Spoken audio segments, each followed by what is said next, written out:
Hi everyone, in this video I will explain in detail about how a feed-forward neural network or a backward propagation neural network works. I will show you how to implement one from scratch using only Numpy, and I will clearly explain the math behind it. The neural networks are the building blocks of deep learning, and they are so powerful that we can achieve almost anything if we train them with enough data. And these feed-forward neural networks are used everywhere. For example, just a normal feed-forward neural network can be used for various classification and regression tasks. They are used in the convolution neural networks after all the convolution and pooling operations. They are also used in generator and discriminator of generative adversarial networks used for generating images. We can also use them to classify audio, and they play a crucial role in the transformer architecture. We can easily build a neural network using TensorFlow or PyTorch. For example, if we consider a binary classification problem, we can easily create a neural network, train it and use it with just few lines of code. In TensorFlow it looks like this, and in PyTorch it looks something like this. If you already know how to create and use a neural network using TensorFlow or PyTorch and want to learn how to create one from scratch or want to know what happens inside a neural network, this video is for you. I will break down everything that happens in the forward propagation and the backward propagation. I will show what happens in each layer, how each and every weight and bias are updated.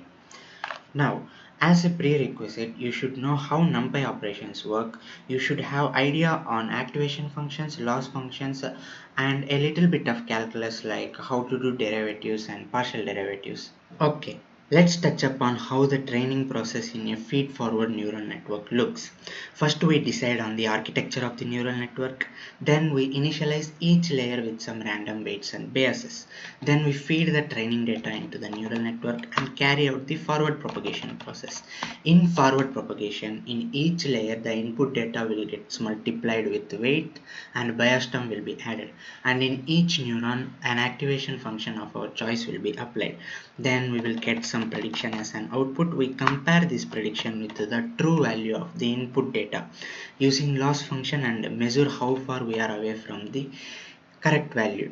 Then we carry out the backward propagation process. In backward propagation, we will take the same path we took in forward propagation but in opposite direction, and along the way we will update the weights and biases in a way that the loss is reduced and our prediction gets much closer to the true value for an input data. Now let's have a deep look into each step of this forward and backward propagation with an example neural network that can be used for binary classification. To understand everything clearly, let's consider a simple architecture. Let's take one neuron in the input layer, two neurons in the hidden layer, and one neuron in the output layer. And let's name the input neuron as I, the hidden neurons as H1 and H2, and the output neuron as O. And let's say in each layer the weights are W1, W2, W3 and W4, and the bias terms are B1, B2 and B3. Now let's consider a single input data as X that we are going to feed into this network. Now let's analyze what happens in the forward propagation by writing down the inputs and outputs for each neuron. Now the input for the input neuron I is going to be X, and the output for the input neuron I is going to be X without any change, because the neurons in the input layer are there to just feed the input data into the neural network.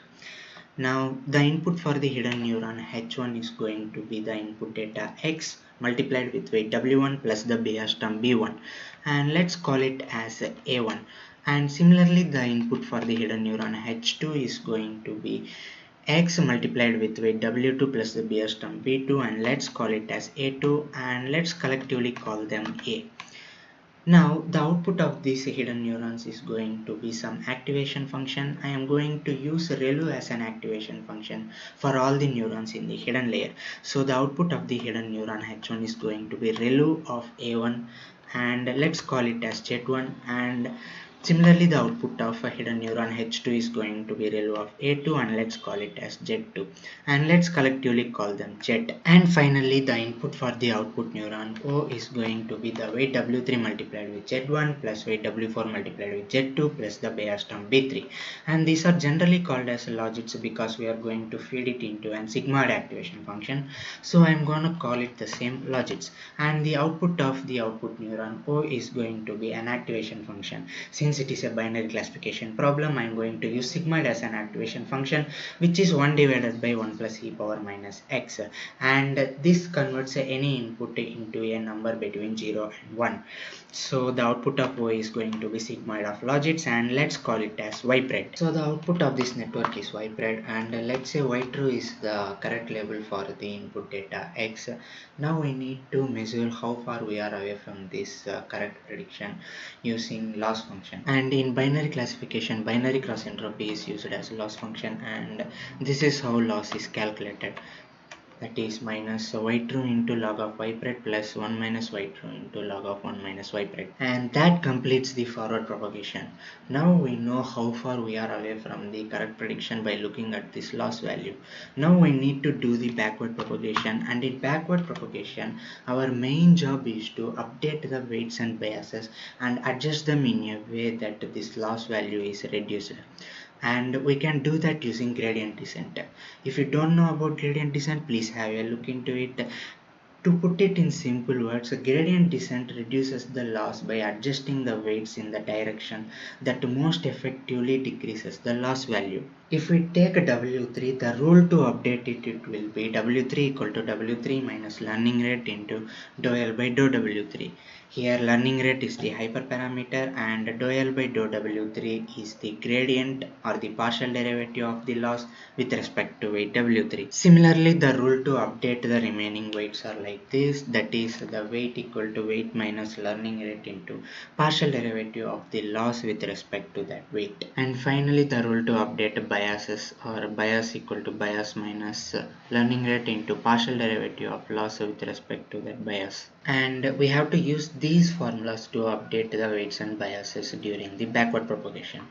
Now let's first code till the forward propagation, and then I will explain how to calculate this partial derivative and how to carry out the backward propagation. And one more thing, I want you to remember all the names of the input and the output of the neurons during the forward propagation, because I'm going to use the same names in the code. Now let's code it. First let's import the numpy library. I'm gonna say import numpy as np, and let's take an example data like this: x is equal to np dot array of 1, and let's see what happens to this 1 if we pass it into the network that we are going to build now. And let's say the true value of this 1 is 0. In other words, the label for this 1 is going to be 0 for our binary classification problem. Now let's start creating the layer. I'm going to use class to create the layers, and I am going to call it as dense. And let's write the init function def double underscore init self, and this class is going to receive two parameters, which are input dimensions and output dimensions. Now this input dimension and output dimension are going to tell us the total number of weights and biases that we need to initialize in this layer. For example, in this network we have one input neuron and two hidden neurons, so the input dimension is going to be 1 and the output dimension is going to be 2 for this input layer, and the total number of weights in it is going to be equal to input dimensions into output dimension, which is 1 into 2, that gives 2, and those two weights are w1 and w2, and the total number of bias in this layer is going to be equal to the output dimensions. Since the output dimensions are 2, the total number of bias are 2, which are b1 and b2. Now let's initialize these weights and biases. So I'm going to use numpy.random.random to randomly initialize the weights. So I'm gonna say self dot weights equal to np.random.rand n of input dimensions comma output dimension. So this is going to create me an array of shape input dimension comma output dimension, and the numbers in them is going to be random, and their mean value is going to be 0, and the standard deviation is going to be 1. I believe that's what rand n does. and it is generally a good practice to initialize the weights with a very small number that is close to 0, because that helps in smooth convergence towards the correct solution. So I'm going to multiply this entire thing with 0.01 to make them even smaller. Now let's see initialize the biases. So I'm gonna say self dot biases equal to, and generally biases are initialized as 0, so I'm gonna say np dot zeros of 1 comma output dimensions. So this is going to give me a two-dimensional array with the output dimension number of zeros in them. This will initialize our weights and biases each time we create a layer using this class. Now let's create a forward method that carries out the forward propagation for this layer. Now we need to pass x to this method like this, and let's also store the input and output of this forward propagation like this. I'm gonna say self dot input equal to x and self dot output. Now the output of this is going to be exactly this: w1 into x plus b1 equal to a1, w2 into x plus b2 equal to a2, and we collectively call them as a, and we need to give this a as an input to the hidden neurons. So let's just calculate this weight multiplied by x plus bias term b1. So I'm gonna say np dot of x comma self dot weights plus self dot biases. So this np dot operation will exactly calculate as the value of w into the input data x, no matter how many input data we pass in place of this x. Now let's also print this input and output to see how the values looks like in the forward propagation. So I'm gonna say print input, that's self dot input, and print output, and that's self dot output. Good. Now let's return this output. I'm gonna say return self dot output. Cool. Now let's create an object for this dense layer. I am going to call it as dense1 equal to dense, and like I mentioned before, the input dimension is going to be 1 and the output dimension is going to be 2. Let's run it. That creates our first dense layer, and let's pass this value x into this dense layer and see how it changes. And I'm also going to print something here to keep track in which step we are at. So currently we are doing the forward propagation. I'm gonna say forward propagation, and I'm going to print a line like this. I'm going to call the first step as input layer since it is happening at the input layer, and we called this weight into input data x plus bias term as a. So I am going to say a equal to dense1 dot forward of the input data x. So we are passing this input data into this first dense layer. It is going to multiply it with the weight and add the bias term, and it is going to return us the value a. Now let's run it. Okay, that's our input data. When we passed it into the layer, we are getting this as output. Let's also do one thing. Let me print the weights also to understand it better. So that's weights of this layer is going to be self dot weights, and let's also print the biases. So the biases are going to be self dot biases. Biases. Cool.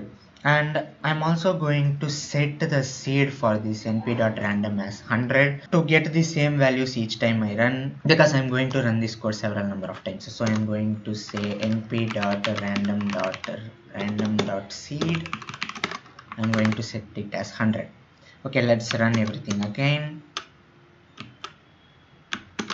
So this is our input data, and we are passing it into the layer, and the weights that are initialized in layer are this. So this is w1 and this is w2, and the biases are b1 which is 0 and b2 which is 0. So 1 into this plus this will give us this, and 1 into this value plus 0 will give us the value this. Now we have calculated the value of a. Now we need to pass this a to the hidden neurons. Basically we need to give this a as an input to these hidden neurons, and in hidden neurons we apply the ReLU activation function and calculate the value z. So let's do that. So I'm going to create a separate class for the relu activation function. I'm going to call it as relu like this, and let's write the forward function in it. That's forward and self, and it is going to receive the output of the layer, which is a as an input. Now let's also store the input and output of this activation function like this. I'm going to say self dot input equal to a. We need to apply the relu activation function on this a, and self dot output.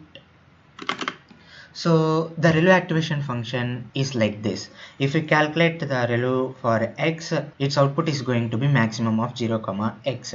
If the value of x is less than 0, it is going to give 0. If it is greater than 0, it is going to give the same value without any change. So I'm gonna say np dot maximum of 0 comma a. So what this is going to do is it is going to traverse through each value of in this a. If it is less than 0, it is going to put 0 in that place, else it will put the same number in that place. And let's also print this value.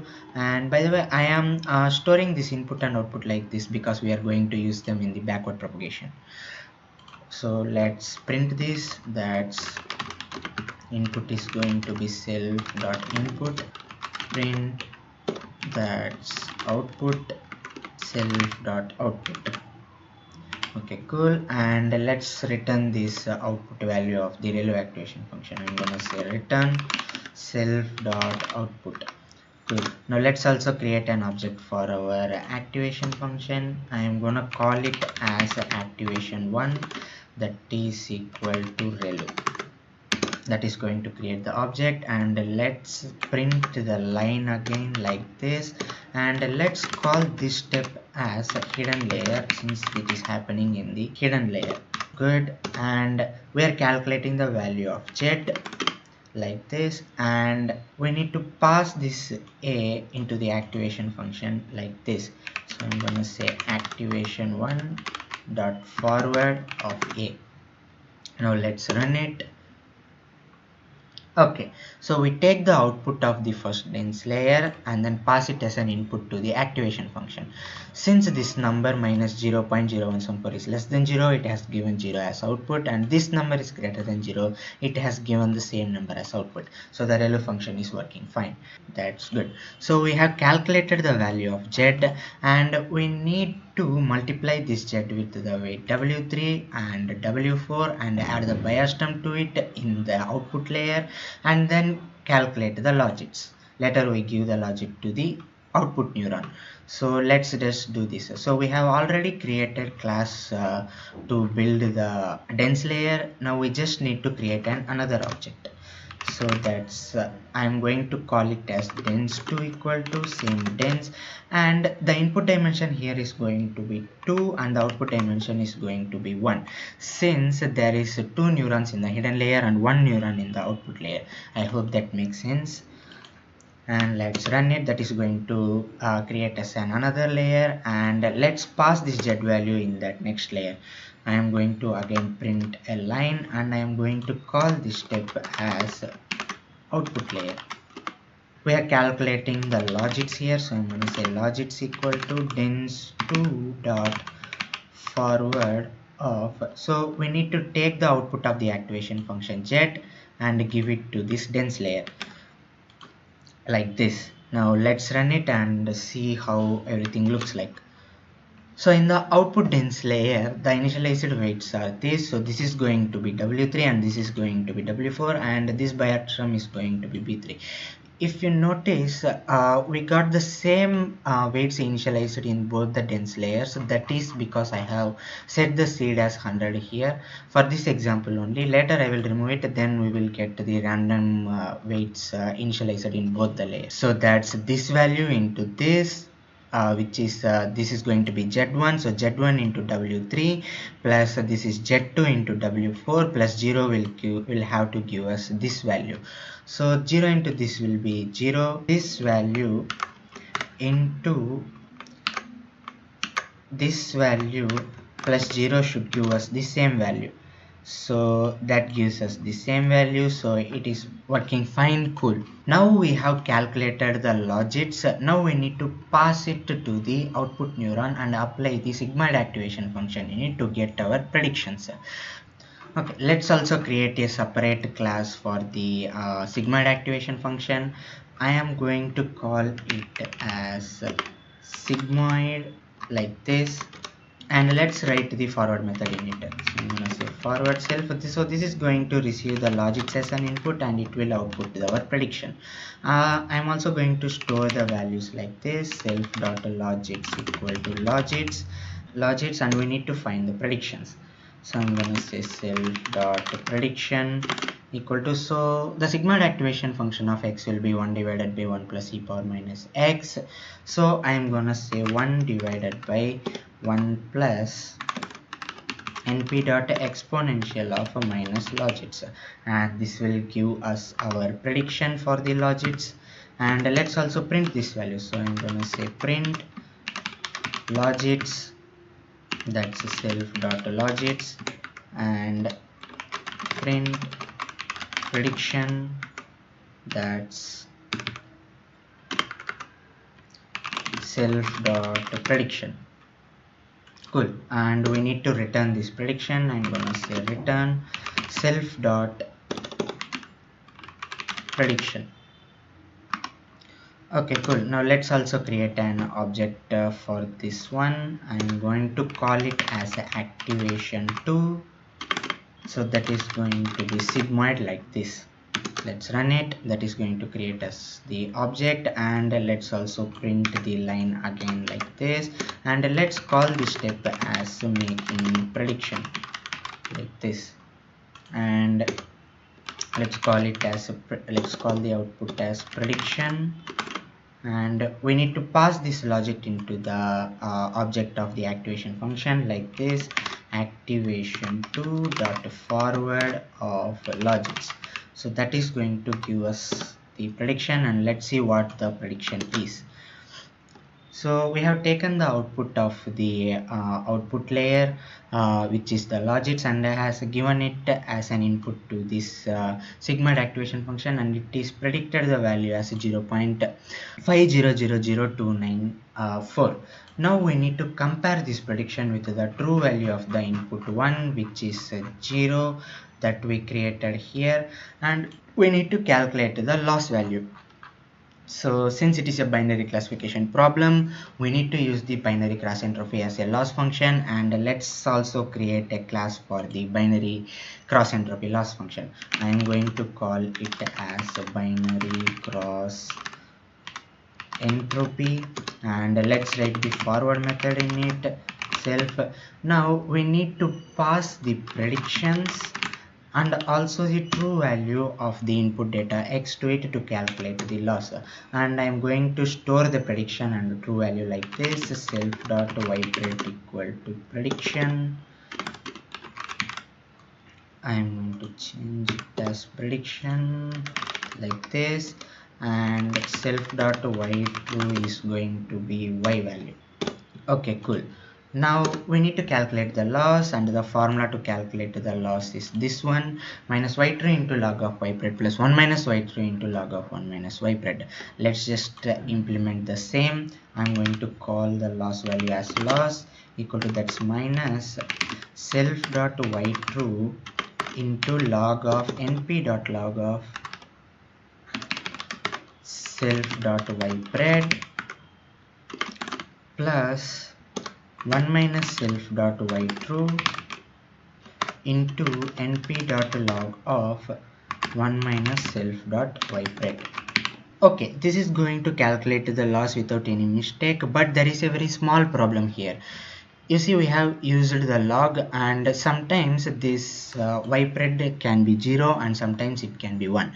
If it is 0, log of 0 will give us an undefined error, and if it is 1, this term will give us an undefined error. So to avoid that, we need to add a very small number inside the log like this. So I'm gonna say self dot epsilon equal to 1e minus 15. I'm going to add this epsilon value inside the log. So that's plus self dot epsilon, and here also plus self dot epsilon. So since this epsilon value is very small, that is 10 power minus 15, it is very negligible, and adding it to a number won't make any major change, and it also helps us in avoiding the undefined error whenever we get 0 inside the log. So that is going to solve us the problem. And let's also print all these things. So I'm going to say print ypred, so that is going to be self dot ypred, and let's also print the true value y true, that's self dot y true, and let's also print the loss value, so that's print loss, and let's return this loss. So I'm going to say return loss. Cool. Let's run it and let's create an object for the loss function. I'm going to call it as a loss function, that is equal to binary cross entropy, and let's calculate the loss now.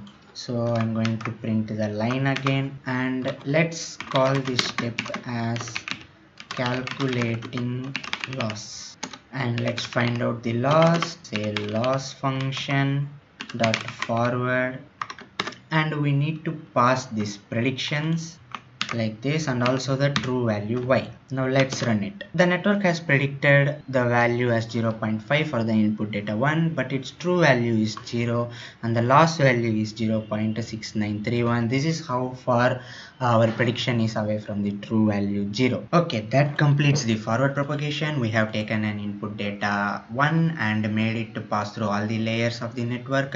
We have calculated the prediction as 0.5, and we have also calculated the loss value. Now we know how far our prediction is away from the loss value. Now we need to travel back in the same path we have taken in the forward propagation, but in opposite direction, and update the weights in a way that this loss value is reduced. First, let me clearly explain how to carry out the backward propagation, how to calculate the partial derivatives to update the weights and biases. Then we will come back here and implement everything. Okay, like I mentioned before, we need to use these formulas to update the weights and biases during the backward propagation. Now first let's learn how to calculate this gradient, in other words the partial derivatives.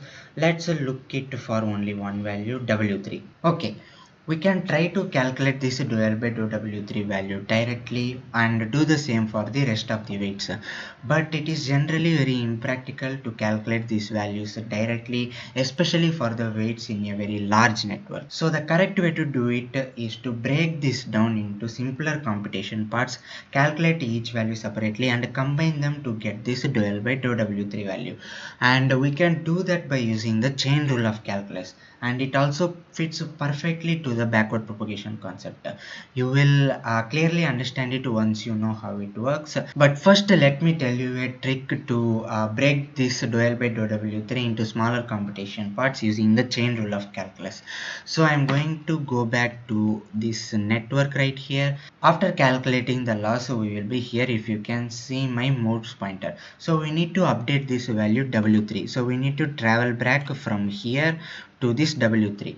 All we gotta do is to write down all the things we encounter along our way to this W3. So currently we are at here where we calculate the loss, and on our way back the first thing we encounter will be this output of this output neuron O, which is this one, and after that we will encounter the input of this output neuron O here, and then we will reach the weight W3. So let's just do that. So first we are at the place where we calculate the loss. So first I am going to write a dual at the numerator, and then the first thing we encounter is output of the output neuron O. So I am going to write dou output O in the denominator and dou output O in the numerator separately like this. And the next thing we encounter is input of O. So I am going to write dou input of O in the denominator like this into and dou input of O in the numerator like this. and then we will reach the weight W3 now. So I'm gonna write the weight W3 like this. So we have broken down this dual by dou W3 like this. We can calculate this each term separately, and then we multiply all these three, we will exactly get this dual by dou W3 value. So this dual by dou out of O, this is where we calculate the loss, and we can calculate this gradient there. And then this dou output by dou input is where we calculate the prediction, that is the sigmoid function, and we can easily calculate this dou output by dou input of O there. And this dou input of O by dou W3 is where we calculate the logits, and we can easily calculate this value there. Okay, first let's write down what this output of O and input of O are. So I'm gonna write dou L by output of O is nothing but our y pred, so I'm gonna write dou y pred into dou y pred divided by input of O is nothing but the logits, so I'm gonna write dou logits times dou logit by dou W3. And let's give these three terms a name like this. So dou L by dou y pred is loss gradient, dou y pred by dou logits is prediction gradient, and dou logits by dou OW3 is a logits gradient. I am not sure if we can call them these, but I'm going to call them like this so that we can better understand everything. Okay, now first let's calculate this loss gradient dou L by dou y pred. We know the formula for the loss function, which is this one, minus y true into log of y pred plus 1 minus y true into log of 1 minus y pred. Now we need to partially derive it with y pred like this, and the derivative of log x is 1 by x, and by that upon doing the partial derivative on this entire term, we will get minus y true divided by y pred plus 1 minus y true divided by 1 minus y pred, and simplifying this will give us y pred minus y true divided by y pred into 1 minus y pred. So that's the value of dou L by dou y pred. Now let's put this value above here like this. Now let's calculate the prediction gradient, and we know that the value of y pred is sigmoid of logits, you can see up here. So dou y pred by dou logits will become dou of sigmoid of logits divided by dou of logits, and the derivative of sigmoid function is sigmoid function into 1 minus sigmoid function. If you don't know that, you can pause the video and refer here. So by that this value will become sigmoid of logits into 1 minus sigmoid of logits, and sigmoid of logits is nothing but y pred, so this becomes y pred into 1 minus y pred. And let's also put the value up above here. Now let's calculate dou logits by dou W3, and the value of logits is this one. So let's write the same down here. So this is going to be dou of W3 into Z1 plus W4 into Z2 plus B3 divided by dou of W3, and this is the only term with W3 here, so this partial derivative value is going to be Z1.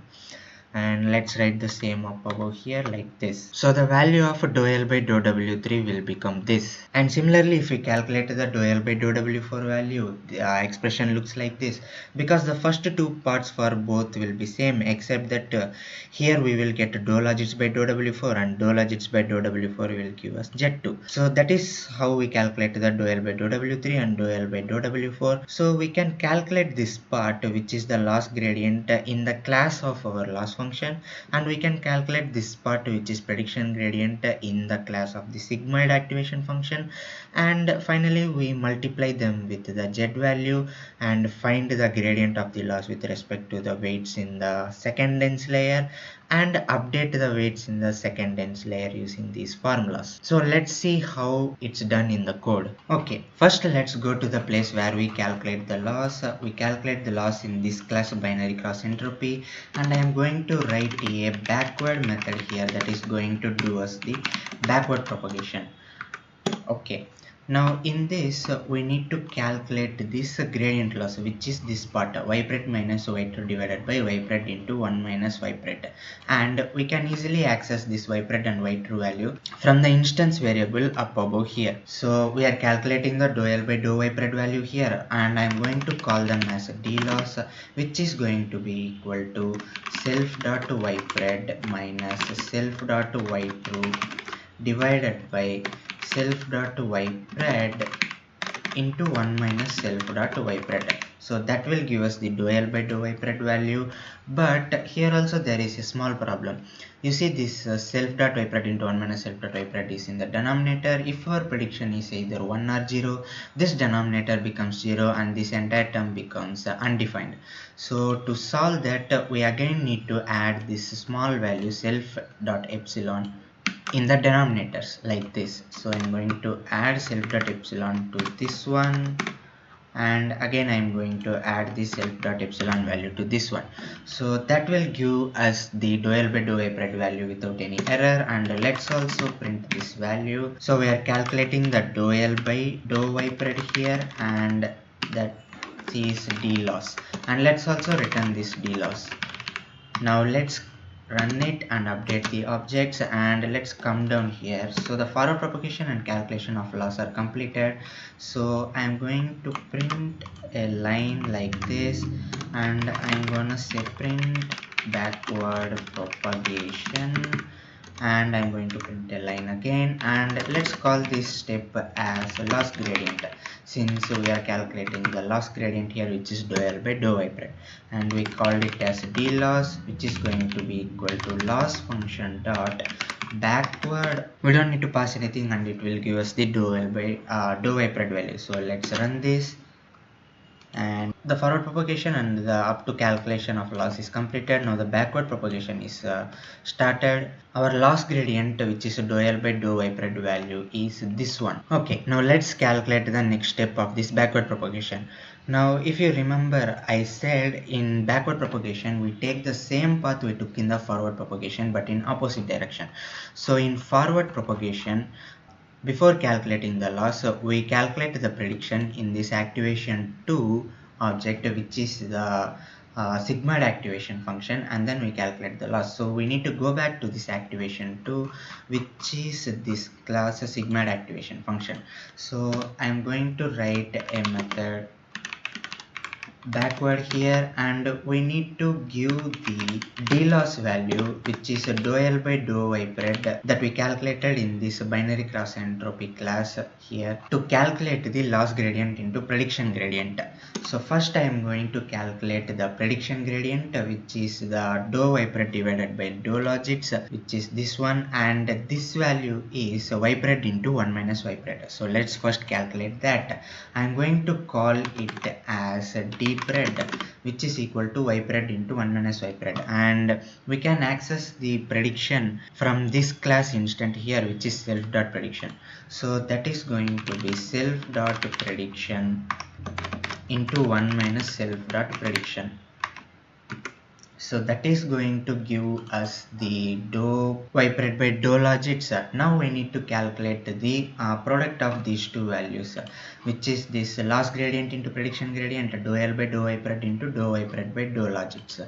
So let's do that. I'm going to call this loss gradient into prediction gradient as d loss spread, which is equal to d loss into d spread. Okay, cool. Now let's also print this.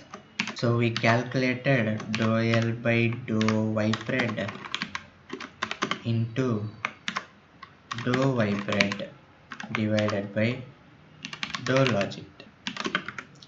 So that's our d loss spread value, and let's also return it. So I'm gonna say return d loss spread. Now let's run this and this, update the object, and let's come down here. Let's also print the line again, and let's call this step as loss gradient into prediction gradient. Okay, we called it as d loss spread, which is equal to activation 2 dot backward of, and we need to pass this d values. Now let's run it and see output, and this is what we get as output. Okay, we have calculated this dou L by dou y pred into dou y pred by dou logits. Now all that's left is this dou logits by dou w3. Now first let's call this dou L by dou w3 and dou L by dou w4 collectively as dou L by dou w, and this z1 and z2 collectively as z. Okay, let's move to the next step. So after doing the backward propagation for this activation 2, we need to do the backward propagation for this dense 2. So let's go to the class of the dense layer up above here, and let's write the backward method here, f backward self, and we need the d loss spread value here. So we basically need to calculate this dou logits by dou w here, which is the value of z. And if you notice clearly, z is the one that we are receiving as an input for this forward method. Let me show you that. So we are calculating z as an output of this ReLU activation function, and we are passing this z as an input for this dense to forward method here. So this z we will receive as an input in this forward method here in the place of x, and we are storing it in the classes instance variable self.input. So this self.input will become our z for this backward method, and this dloss dpred value will have this dou L by dou y pred into dou y pred by dou logits value. Now we just need to multiply the z to this value, and then we will have our dou L by dou w value. So let's do that. I'm going to call this dou L by dou w value as d weights, and I am going to store it in its classes instance variable. So I'm going to say self dot d weights equal to np dot of self dot input transpose comma this d loss spread value. So that will give us the dou L by dou w value. Let's also print this. So we are calculating the dou L divided by dou w value here, which is this self dot d weights. Okay, cool. Now I am going to calculate an output value here, and I am going to return it. We are not going to return this self.dweight here. I will explain you in a bit why I am calculating this value and returning it. So I am gonna say d output equal to np dot of d loss spread comma self dot weights transpose, and I am going to return this value. So return d output. So I took the weights of this layer and multiplied it with this d loss spread, which has the dou L by dou y pred into dou y pred by dou logits value, and I am returning it. Bear with me for just few minutes. I will explain you why I am doing this. For now, let's just see how our dou L by dou w value looks like. So let's run this. Run this, update our objects, and let's print the line here like this, and let's call this step as reaching weights, since we reach the weights in the dense layer during the backward propagation. So I'm gonna say reaching weights, and we calculated some output here that I'm going to explain later. So let's just do this. D output equal to, that's dense 2 dot backward of, we need to pass this d loss spread value here like this. Now let's run this.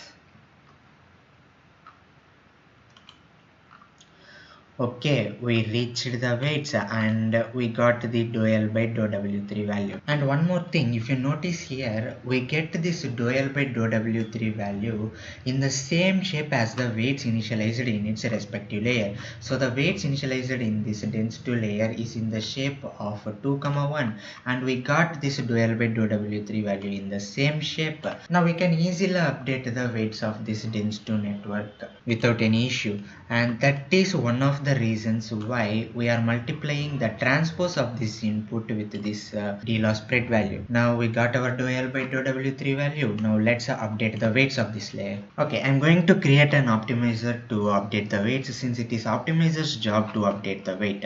So I'm gonna come down here and I'm going to create a new class named gradient descent, and let's write an update method in it that will update the weights of a layer, and we need to pass the layer for which we need to update the weights like this.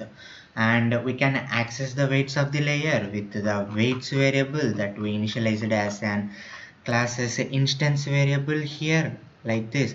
So the layer dot weights will give us the weights.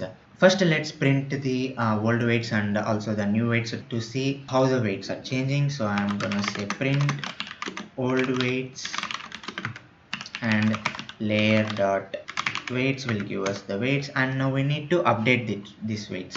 So we know the formula to update the weights is this, which is weight equal to weight minus learning rate into dou L by dou W, and we also need the learning rate for that. So I'm gonna also pass the learning rate like this, learning rate.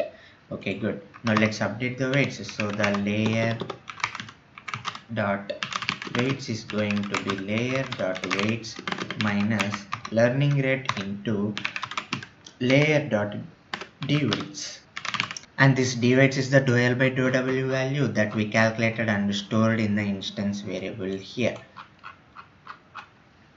Okay, cool. Now the weights will be updated. Now let's also print the new weights. So I'm gonna say print new weights, which will be equal to layer dot weights. Now that will update our weights. Now let's run this. Let's also create an object for our optimizer. I'm gonna say optimizer equal to gradient descent. That will create the object. Now let's come down here and print a line, and let's call this step as update in weights, and let's update the weight. So we need to say optimizer dot update, and we need to pass the layer for which we need to update the weight. We need to update the weights of this dense2 layer. So I'm gonna say dense2, and we need to pass the learning rate. For now, let's just write learning rate as 0.01, and let's run this. Okay, we calculated this dou L by dou W value, and we updated the weight using the formula. So our old weights were this and our new weights is this. So there is not any change in the W3 value. It remained the same, but there is a slight change in the W4 value. Earlier it was 0.0034268. Now its new weight is 0.0034967. Now that's a small improvement. You see what we did there. So after calculating the loss here, we will be at the place where we calculated the loss, and in there we calculated the gradient of the loss, and then we took this value, passed it to the activation function, which is sigmoid activation function. In there we calculated the gradient of the prediction and multiplied that value to this gradient of the loss and calculated this d loss spread. And then again we took this value and we went to this dense2 layer. In there we multiplied this d loss spread with the value of z to get the value of dou L by dou W, and then we updated the weights using the optimizer. So that's why I said this chain rule of calculus, which is breaking down the computation into smaller parts, fits perfectly with this backward propagation concept. Okay, we have updated the weights of this dense2 layer. We also need to update the biases of this layer. So let's do that. Now to update this B3, we need to find this dou L by dou B3 value, and following the same chain rule, the dou L by dou B3 value will become dou L by dou output of the output neuron O into dou output of O by dou input of O into dou input of O by dou B3, and this will become dou L by dou pred into dou pred by dou logits into dou logits by dou B3, and we already calculated this dou L by dou pred into dou pred by dou logits here. So this value will become like this, and we just need to find this dou logits by dou B3. So let's write it down here, and we know that the logits value is W3 into Z1 plus W4 into Z2 plus B3. In this is the only part with the B3 term, so the partial derivative value of this one will become 1. So the dou L by dou B3 value will become this, and we already calculated this value in our code, which we stored in d loss spread. So if I come back to the code in the dense layer, we have this d loss spread value. Now we just need to sum this up along the axis 0 to get the dou L by dou B value, so that we can get the biases number of element in them to update the biases of this layer. I'm going to call this dou L by dou B value as d biases. So I'm gonna say self dot d biases equal to np dot sum of this d loss spread value, and we need to sum this along the axis 0, and we need to keep the dimensions so that we can update the biases. So I'm gonna say keep dimensions equal to true, so that will give us the dou L by dou B value. Now let's also print this value like this. So that's dou L by dou B, which is this self dot d biases. Good. Now let's run this. Now let's go back to our optimizer, and after updating the weights we also need to update this bias terms. So I'm also gonna print the old biases.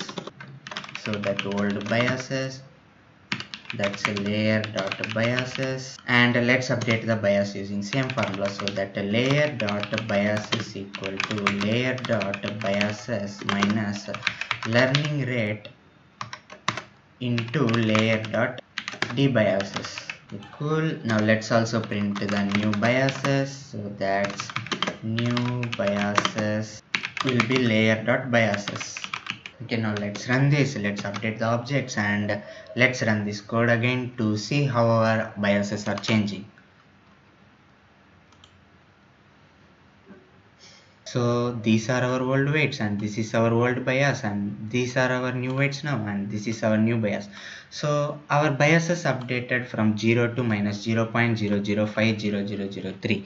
So that's a good improvement. Okay, we are halfway through the backward propagation. We have updated the weights and biases of the dense 2 layer. Now let's continue moving backwards and update the weights and biases of the dense 1 layer. Now we need to update the weights and biases of this initial layer. First, let's see how to update this weight W1. To update the weight W1, we need to calculate this dou L by dou W1 value. Now let's see how to divide this dou L by dou W1 value using the chain rule of calculus.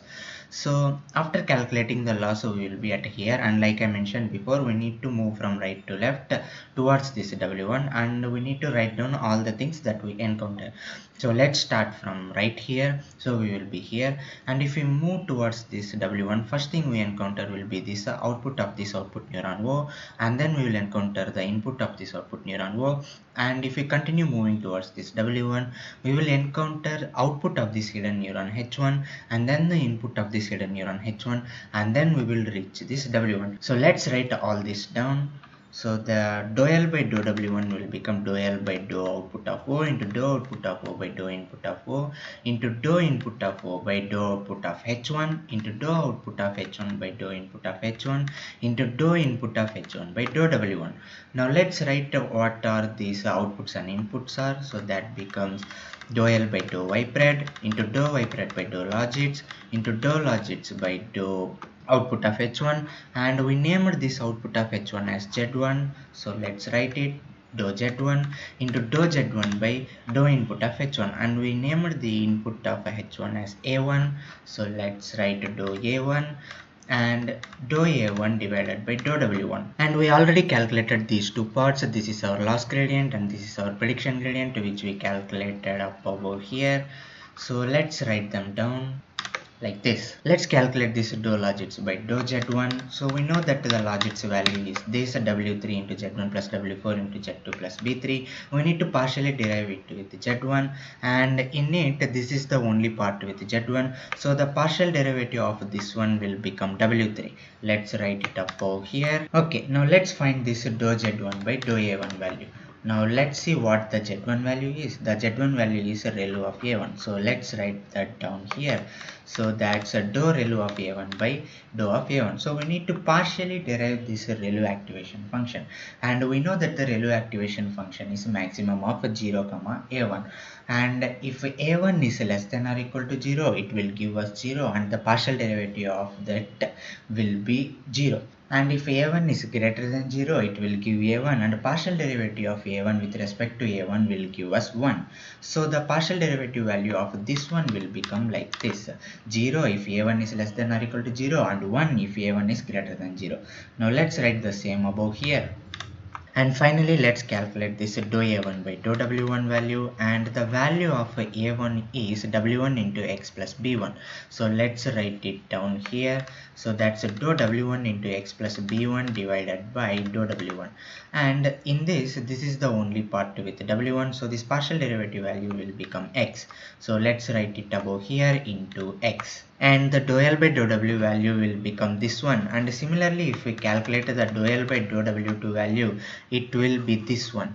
Everything will be same except that instead of W3 we will get W4, and instead of A1 we will get A2 here. Now we need to calculate these values in the code, and guess what? We have already coded and calculated till the multiplication of these weights W3 and W4. You remember the D output that I mentioned, I will explain later, which I written in the backward method of the dense class. Well, this is that value. Let me go to the code and explain it. So in our dense class, while doing the backward propagation for the dense 2 layer, we are passing this d-loss spread as an input for this backward method, and that this d-loss spread contains the value of loss gradient into prediction gradient.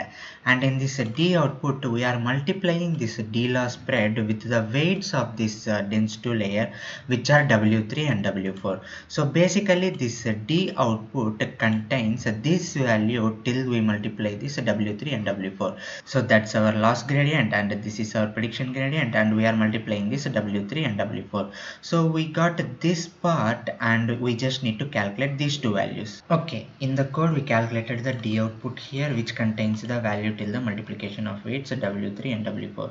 Now let's see where we have to go next. So in forward propagation, we come to this dense 2 after this activation 1. So we need to go back to this activation 1 and do the backward propagation there.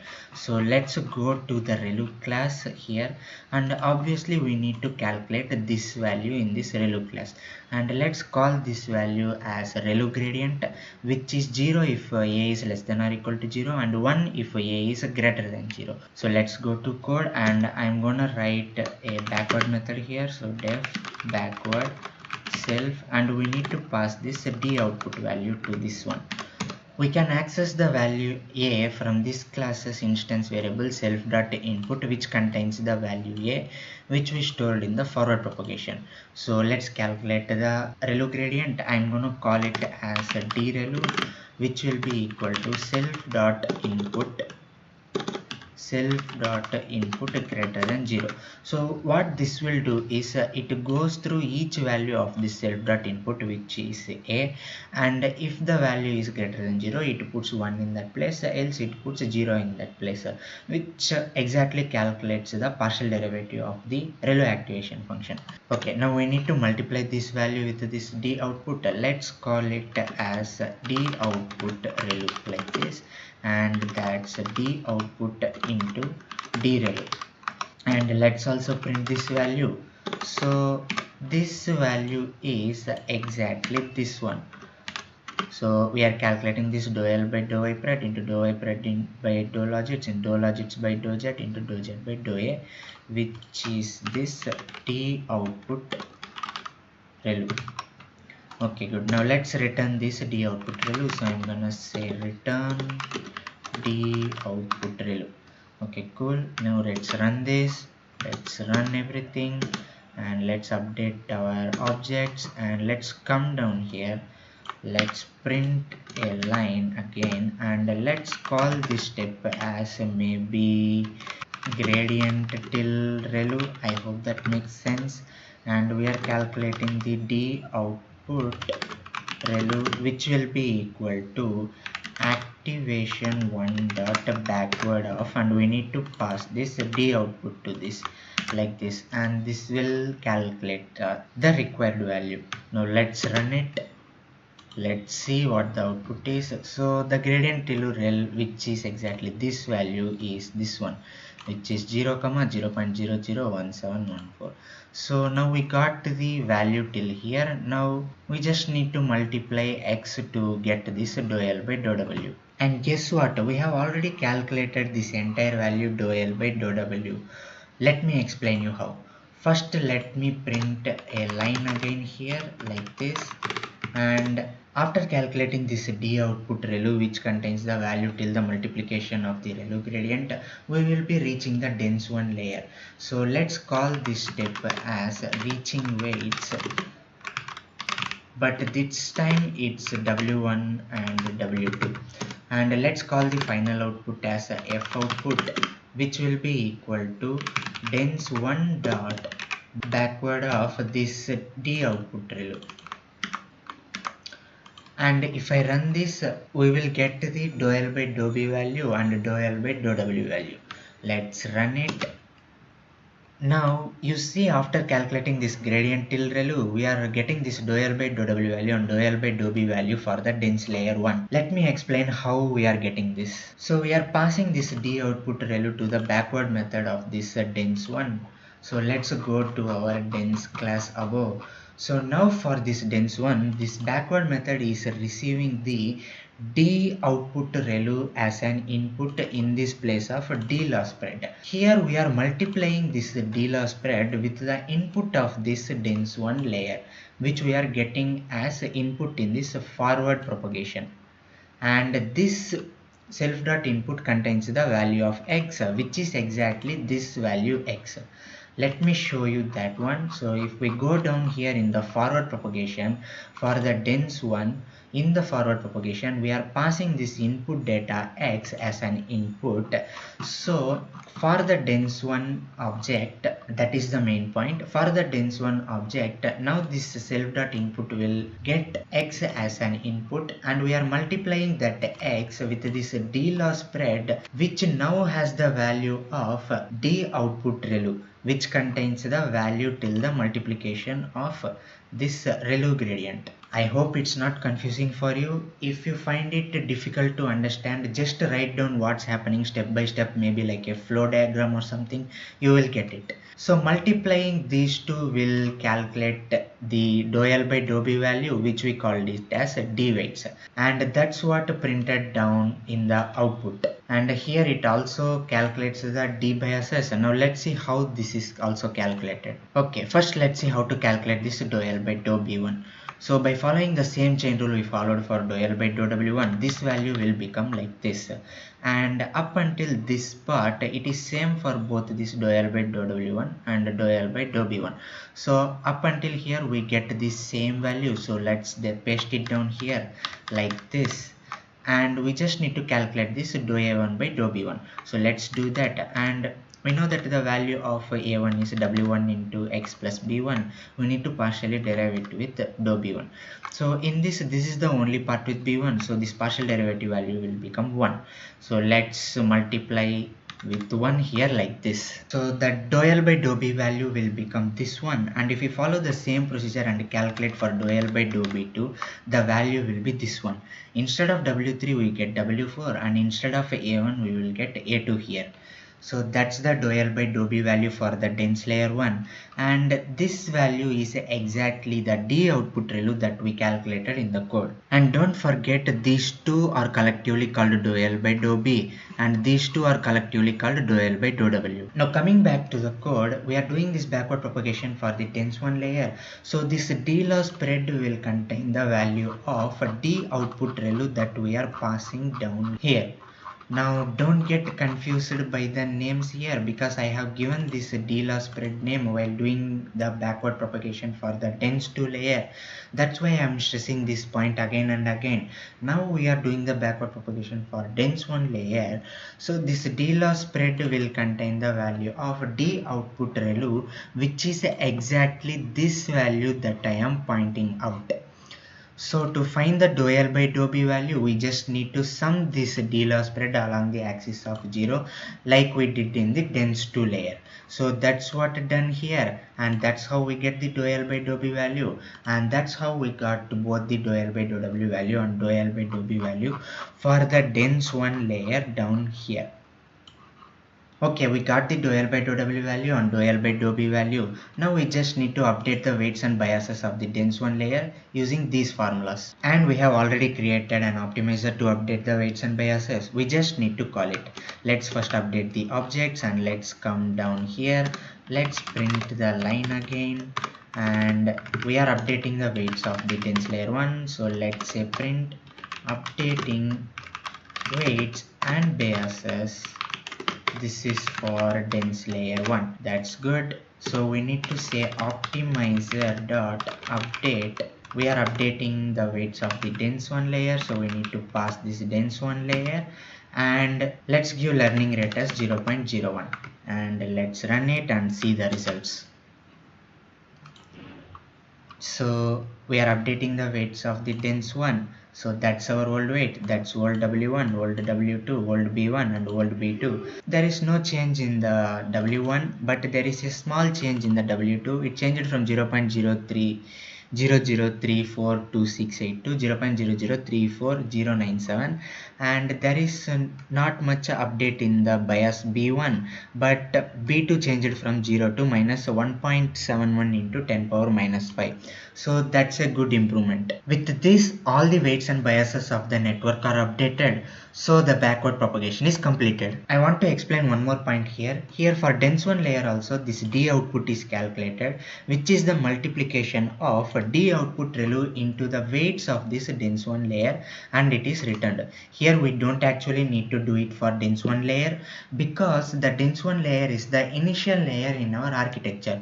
But if there are any layers prior to this dense 1 layer, that layer will use this D output value returned by the dense 1 layer to update its weights and biases. Exactly like how the dense 1 layer used the D output returned by the dense 2 layer to update its weights and biases. To explain it clearly, this contains the D output returned by the dense 2 layer, and it is passed to activation 1 to calculate the D output ReLU, and this D output ReLU is used by the dense 1 layer to update its weights and biases. And if there are any layer prior to this dense 1 layer, the D output outputted by this dense 1 layer will be stored in this F output, and this will be used by that layer which is prior to the dense 1 layer to update its weights and biases. I hope you can understand this. Okay, now let's see if what we have coded till now is working correctly or not. So far we have done one forward propagation and one backward propagation. That's one iteration, and in one iteration our prediction is 0.5 for the input data 1, but our true value is 0. The loss value is 0.693. Now I want you guys to remember this value. So in first iteration the prediction is 0.5 and the loss value is 0.693. Now what I am going to do is I am going to copy the content of this entire cell, and I am going to paste it down in a new cell down here like this, and I am not going to run this cell which contains the initializing the weights and biases. So currently the weights and biases in the network will be these updated weights and biases for both the network, that is this new weights and biases, which are updated to reduce the loss and get our prediction much closer to 0. So by that, if I run this cell now for these new weights and biases, our prediction should get a little bit closer to the 0 and our loss should reduce a little bit. Now let's see if that's happening or not. Now I am going to run this cell now. Okay, now let's see the prediction and the loss. So the prediction is 0.498. Earlier it was 0.5. So the 0.498 is a little bit closer to 0 compared to 0.5, and our loss reduced from 0.693 to 0.690. Even though it is a small change, that's an improvement. We are slowly moving towards the 0 and our loss value is reduced a little bit. And now if I run this cell again, our prediction will get a little bit closer to 0 again, and our loss also reduces a little bit. So if I run it again like this, so this is our third iteration. In it again our prediction got reduced and got much closer to 0. The loss is reduced from 0.690 to 0.688. Now what I am going to do is I am going to press Ctrl and enter in my keyboard. That is going to run this cell multiple number of times. As this cell gets run multiple number of times, our prediction value will get closer and closer to 0. I will show you that. Let me adjust the screen here. So this is where the prediction is. And now I am going to hold the control and enter, and you will see this prediction getting closer and closer to 0.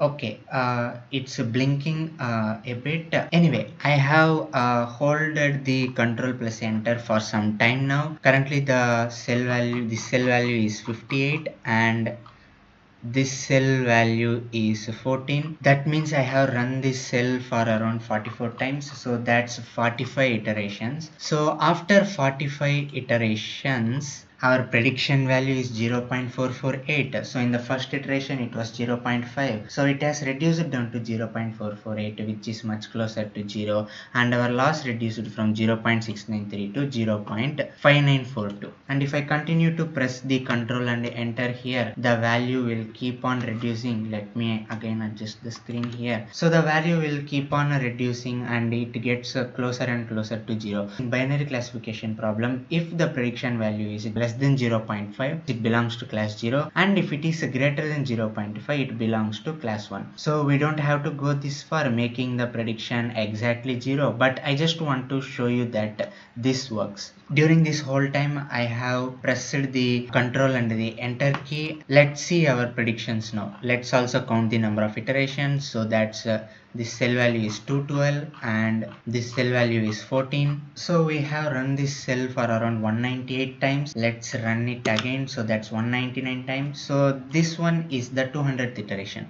So after 200 iteration, the prediction value is 0.312. Now the prediction in the first iteration is 0.5. Now it is 0.312. You can clearly see the progress there. In first iteration, the loss was 0.693. Now the loss is 0.374. And if I continue to run this cell, maybe after 1000 iterations or 2000 iteration, our prediction value will become 0 and our loss value will also become 0. We can clearly see that what we have coded is working perfectly fine. And that's it. This is everything about the forward propagation and backward propagation. All the things I have explained till now and coded till now is generally what happens inside a neural network. And this is how the neural networks update its weights and biases in each iteration to make the correct predictions for an input data. Pretty cool, right? Now let's put this network to a test by training it and using it on a real dataset.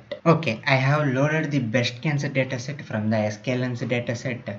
Now we don't need this example data here. Let's delete this. So I have loaded the data and scaled it using standard scaler and splitted it into training data and test data using train test split. Now let's have a quick look into this dataset. Let's run this.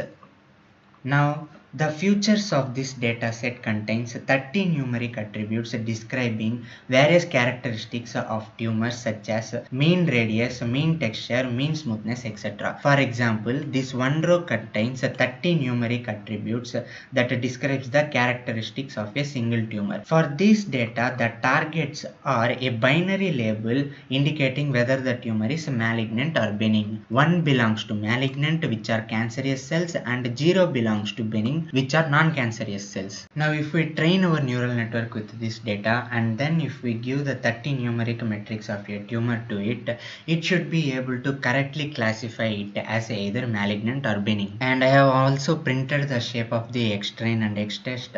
So there are total 455 number of data in the training set and 114 number of data in the test set. Okay, now I have removed all the print statement from all the classes and I'm going to create a new class that is going to build this neural network. I'm going to call it as a neural network and let's write the init function in it like this, and we need to create all our object in this init function. So I'm going to paste them here and let's move them to the side, and we need to add self at the beginning like this. Now I'm going to create a forward method that is going to do the forward propagation. I'm going to call it as forward prop, and we need to pass the input data x to it. So in forward propagation, first we calculate the value of a by passing the input data x in the tens 1 layer, and then we calculate this value of z by passing the value of a to the relay activation function, and then we calculate the logits by passing the value of z to the dens 2 layer, and then we get our prediction by passing the logics to the sigmoid activation function like this. Let's add self at the beginning for every object like this. Now we got our prediction, and let's return the prediction. I'm going to say return prediction. Okay, good. Now let's write the backward propagation. I will calculate the loss in the training loop later. First, let's write the method for backward propagation. I'm gonna call it as backward prop like this, and we need to pass the learning rate to it. Okay, in backward propagation, first we calculate the d loss from the loss function, and then we calculate this d loss spread by doing the backward propagation in the activation tool, that is sigmoid, and then we calculate this d output by doing the backward propagation in the dense 2 layer. Now we will have the del by w value and del by b value. Now we need to update the weights and biases using the optimizer like this. Now let's replace this 0.01 with the learning rate like this, and then we calculate this d output ReLU by doing the backward propagation in the ReLU, and then we get this f output by doing the backward propagation in the dense 1 layer. Now we will have the del by w value and del by b value for the dense 1 layer, and we need to update the weights of this dense 1 layer using this optimizer like this. And let's also replace this 0.01 with the learning rate like this. Now let's add self at the beginning like this. So that will do the backward propagation and update the weights and biases in both the layers. Now there is two small changes that we need to do in the code above here. One is in the loss function. This is our loss function. You see, we are calculating the loss function using this formula, and it works perfectly fine, but it will work only for one single input data. But here we will be passing this entire 455 number of data at once into the network. So we need to take the mean value of the loss for these 455 values. So we can do that by just saying np dot mean at the beginning like this. Now that will calculate the mean value of the all the input data and return us the loss. So that's good, and let's run this. And we also need to remove the seed here, so that we get the random weights initialized each time we create an object for this dense class. So let's run everything.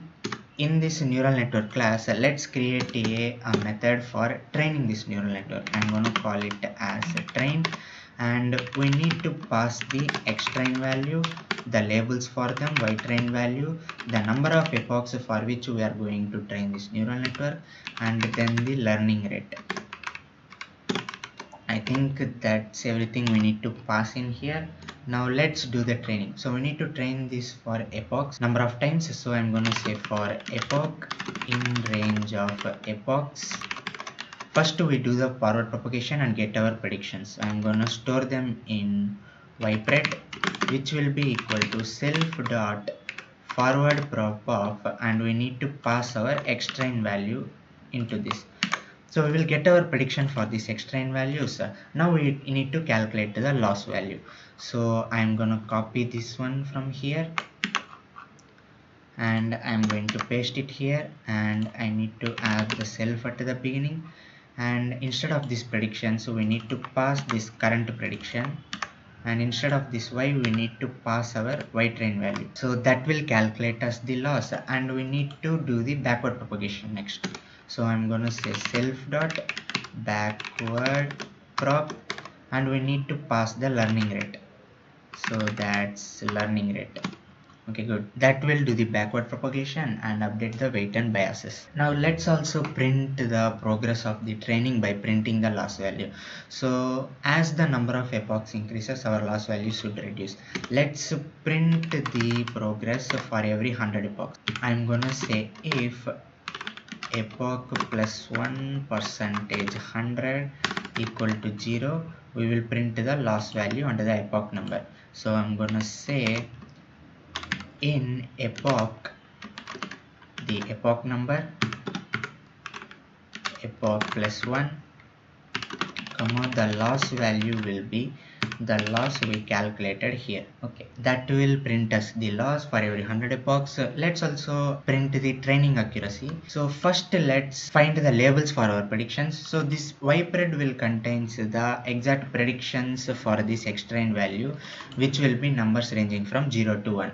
So to get the labels, if the prediction is less than or equal to 0.5, we need to consider it as a label 0, and if it is greater than 0.5, we need to consider it as label 1. So I am gonna say y labels equal to ypred greater than 0.5. So that's our labels, and let's calculate the accuracy. So I'm gonna say accuracy equal to np dot mean of this y labels equal to our y train value.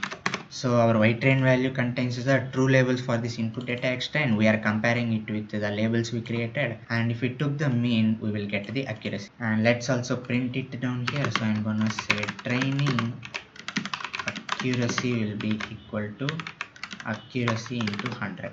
Okay, that will do our training. Now let's also create a method for the prediction. I'm gonna call it as prediction or predict, and we need to pass the value x for which we need to predict. We just need to pass this x into the forward propagation of this network, then we will get our prediction. So I'm gonna say ypred equal to self dot forward prop of this input data x, and we need to find the labels for this prediction. So I'm gonna say y labels equal to ypred greater than 0.5. That will do the job, and let's return this. Return y labels like this. That completes the building of our neural network. Now let's train it and test it. So I'm gonna run this class, and we don't need this one. I'm gonna delete this. Now in a new cell, I'm going to create the object for this neural network. I'm going to call it as nn, which will be equal to neural network. So that will create us our object, and now let's train this object on our training dataset. So I'm gonna say nn.train. We need to pass the xtrain value, ytrain value, the epochs. Let's train it for 1000 number of epochs. Let's say epochs equal to 1000, and let's give learning rate as 0.01. Okay, I forgot to change one thing.